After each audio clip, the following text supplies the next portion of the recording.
From almost day one of the pandemic, COVID deniers tried to minimize how deadly the virus was by often comparing it to the flu.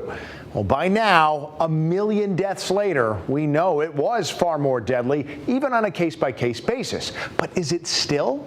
Let's take a closer look. First of all, here are how many people in Connecticut died from the flu each of the past 12 or so seasons. And interestingly enough, look, 2 different times, only 1 person in the entire state died from the flu, last season being one of them because of all the COVID precautions we were taking. The worst season was 2017-2018 with 184 deaths. Now, obviously, when you compare flu deaths to the COVID ones here in orange, all of a sudden you could barely see the flu deaths anymore. But remember, that was COVID at its worst. Again, what about lately?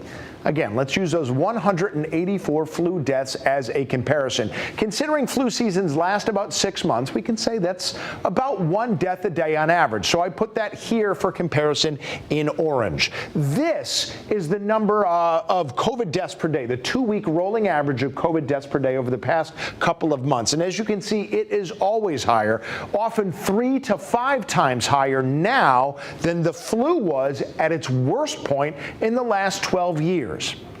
No comparison there.